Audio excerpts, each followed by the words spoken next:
Pawan Kalyan OG సినిమాలో నేహా శెట్టి ఒక special song చేశారు. అయితే కథకు అడ్డు తగులుతుందని, రన్ టైం ఎక్కువైందని డిలీట్ చేశారు. ఇప్పుడు ఆ సాంగ్ మళ్ళీ యాడ్ చేశారు. వీడియో చివరి వరకు చూడండి. Please like, share and subscribe చేసుకోవడం మర్చిపోకండి. Power star Pawan Kalyan OG సినిమాలో స్పెషల్ సాంగ్ చేసే అవకాశం యంగ్ హీరోయిన్ నేహా శెట్టికి దక్కింది. పవన్ వీరాభిమాని సుజీత్ దర్శకత్వం వహించిన బ్లాక్ బస్టర్ సినిమా ఓజీలో ఆవిడ ఒక సాంగ్ చేసింది. సినిమా విడుదలకు ముందు ఆ న్యూస్ బయటకు వచ్చింది. అయితే ప్రీమియర్ షోలకు వెళ్ళిన ప్రేక్షకులకు పాట కనిపించలేదు. కథకు అడ్డు తగులుతుందని, రన్ టైం ఎక్కువ అవుతుందని ఆ సాంగ్ను ఫైనల్ ఎడిట్ నుంచి తప్పించారు దర్శకుడు సుజీత్. ఇప్పుడు మళ్ళీ సినిమాలో ఆ సాంగ్ని యాడ్ చేసినట్టు సమాచారం కాదు, నిజం.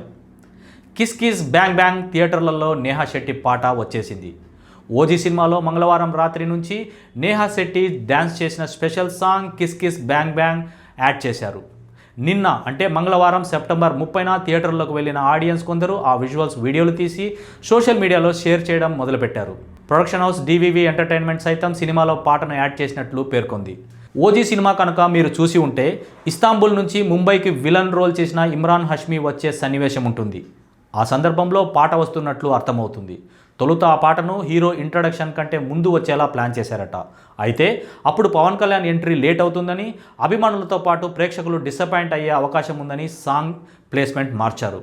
ఒక ఇంటర్వ్యూలో సాంగ్ తీసేసిన విషయం తమన్ దగ్గర ప్రస్తావించగా, సినిమా కోసం ఎన్నో సన్నివేశాలు తీస్తారు దర్శకులు. అయితే కొన్నిటిని కట్ చేయాల్సి వస్తుంది. అందులో హీరో ఉన్న సీన్స్ కూడా ఉంటాయి. అప్పుడు వాళ్ళు ఎంత బాధపడతారు? పాట కంటే సినిమా గొప్పది. సినిమా కోసం పాటను త్యాగం చేయడంలో తప్పు లేదు. అయితే ఇప్పుడు నేహా శెట్టి సాంగ్ మళ్ళీ యాడ్ చేస్తున్నారు. మొదట ఒక సందర్భంలో అనుకున్నారు, ఇప్పుడు వేరొక సందర్భంలో సెట్ అయింది అని చెప్పారు. ఓజీ కలెక్షన్స్ ఎంత, లేదంటే సినిమా ఎంత పెద్ద విజయం సాధించింది అనేది తనకు తెలియదని పవన్ కళ్యాణ్ పేర్కొన్నారు. ఈ చిత్రానికి ప్రతి ఒక్కరూ అద్భుతంగా పనిచేశారని, మనస్ఫూర్తిగా చిత్ర బృందం అందరికీ కృతజ్ఞున్నై ఉంటానని ఆయన తెలిపారు. దర్శకుడు, సంగీత దర్శకుడు సుజీత్ తమన్లను ప్రత్యేకంగా ప్రశంసించారు పవన్. ఓజీ, ఉత్సాద్ భగత్ సింగ్ తర్వాత పవన్ కళ్యాణ్ సినిమాలు చేసే అవకాశాలు లేవని ఈ మధ్య ప్రచారం జరుగుతుంది. రాజకీయాలకు పూర్తి స్థాయిలో తన సమయాన్ని కేటాయించే ఆలోచనలో ఆయన ఉన్నట్లుగా వార్తలు, రూమర్లు వచ్చాయి. ఓజీ సినిమాకు ఎండ్ కార్డ్ పడిన తర్వాత దే కాల్ హిమ్ ఓజీ 2 అని సుజీత్ వేసిన టైటిల్ కార్డ్ చూసి ఆడియన్స్ కూడా షాక్ అయ్యారు. మరో సినిమాకు పవన్ డేట్స్ ఇస్తారా అని ఇండస్ట్రీ వర్గాల్లో సైతం చర్చలు నడిచాయి. అటువంటి వార్తలకు చెక్ పెడుతూ ఓజీ యూనివర్స్ కన్ఫర్మ్ చేశారు పవన్ కళ్యాణ్.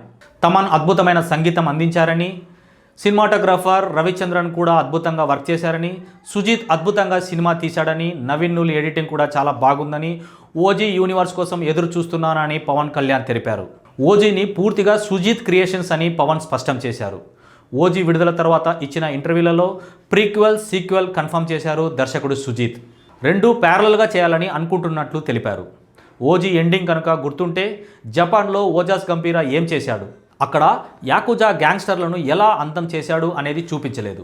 ఓజీ యూనివర్స్లో ఆ అంశంతో పాటు జపాన్ వెళ్ళిన ఓజాస్ గంభీరా తండ్రి సుభాష్ చంద్రబోస్ ఆజాద్ హింద్ ఫౌజ్లో పనిచేయడాన్ని సైతం చూపించే అవకాశం ఉంది.